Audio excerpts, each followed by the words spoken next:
Okay, ena loguga na ehole ku simple. Yekun le ku John oko nke ngokpoga. No choi mpeche nya ngi yaga ngi gu balo chukum. Anu klo ngi ya jido manya. E ka fe ngu ba epoye ku ma. E koma nya Abuja. So again apege hija ngi hijamlo rubber paint kum makum. Ego ma no gwemema. Nyo gwemema ja gbe kunu. Paku nga ge ku ala upe wole Idoma munya.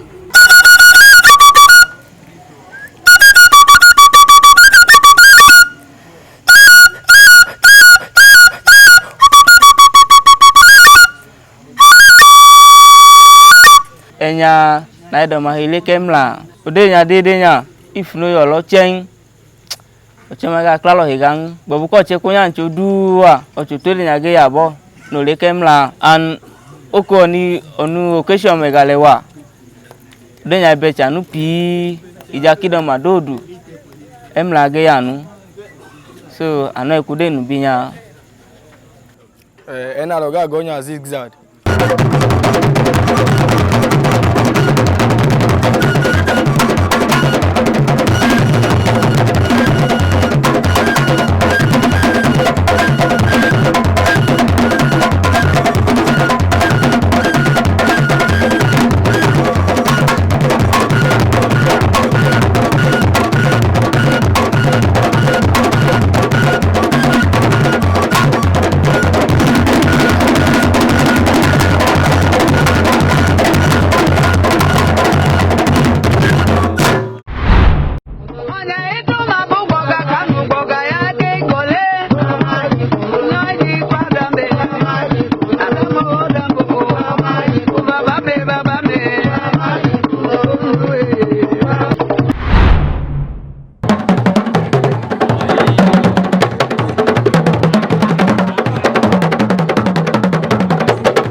Adana logele yu bayo aloge use opewu but mostly opano ge kela lu ba fieduwa opewu be anyakwoche kola lo nujije igadu wa ge use opawe wa anyakwoche odana anyakwoche ge use ike ayaboa but kokala baba aloge use opewu aloge use opewu ochina aloge use akpa nege use ge le gbo chinwa aloke use tot cable du gele 4 akega afu ba ake lopa tenpo otugbochi na ge 4 ake lo fo acho ilegeje ku acho leno beto chebe nka mi angele ku nto leno yin Odanya kele kun tole no ma ekofu. Akwo tole no ekofu. Oge gbo. Oge pigen. So ngele kun tole no. Enu be abonya iholo buba. Oma okela nu le glelelele ya. Enya ke onyuba. Enya onyuba. Oma abienya memle nya. Na gelo fu ya. Alo henya lu second base. So oma nokela nu gbocho onyuba. Oma na lo second base ha. Ochebe nka mi abu nge gwene ho a. Balu nge yuzu bi okauti nkuma hapa. Nge yuzu outing nkuma. Because am ya ge gwene. Odana ukocho kalo ne. Dana adada lo ya like ale tipu bodo. Olubaye ya boy holo klo. Oma le kolo a. Oma na la adada lo age use o hake okanga oma wo nefi ode nya le egbo lo che ya.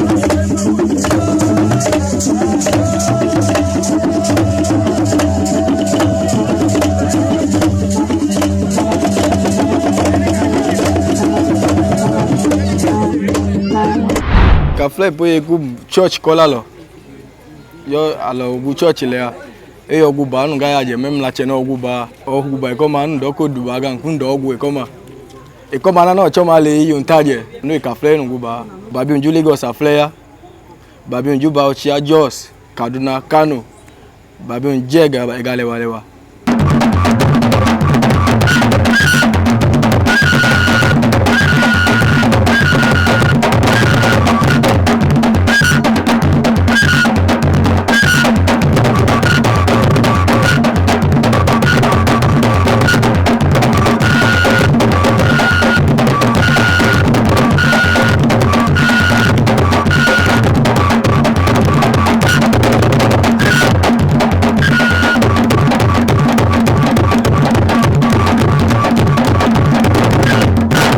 Olalo Idoma munya achola lo ina egele yubataje uba odadu mai ofiodu apenenti oje ngbaje ya ejuba odadu mai nkela na gaya odanu bayagam lu babi unje Idoma nya okugeku Idoma nya ubanya nuge ye ikwa egaduma nu bayo ikwa lo yin marriage bagay marriage alo ya odalewa bagay contribute odalewa egegu ba olochedu ikwele bobeko cheko weche ubage entertain ko che no chege nya choge kela ubayo nya ubage yukla lewa maybe ikona che ogwe ikona che otunobi ubage gejo otunobi o ma chanyo ikona yo heja ache o mejo he ko a o chelo tuka che gegbo so ubage chela chege logweye o chebe nka mi achinu o chonu yan gbo ogubale ko dunge logweye na like ene alayo hijam nya ba ha che guga ba jele wale wa ene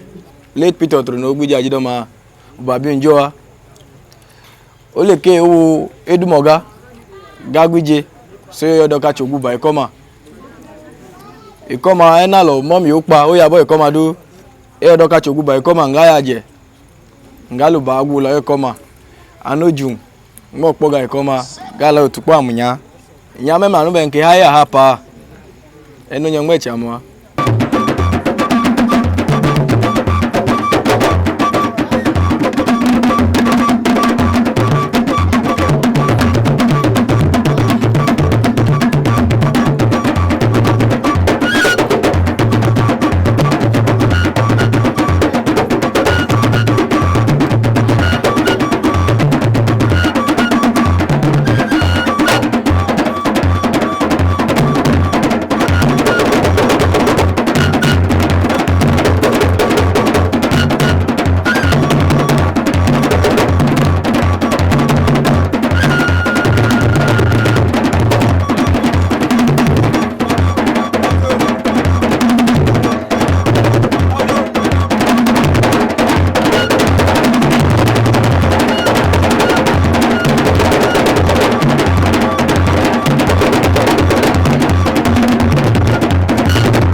ege no pan kalo ijonye la kelale ya o kaka ini ko chedudo wotu bo woti inu because okugeku ubagegwa ononya gaduma ubagegwa so elama believe elama loloy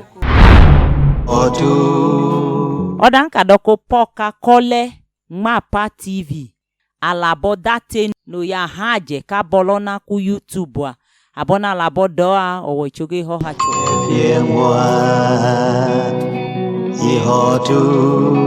Ihotu lumeiku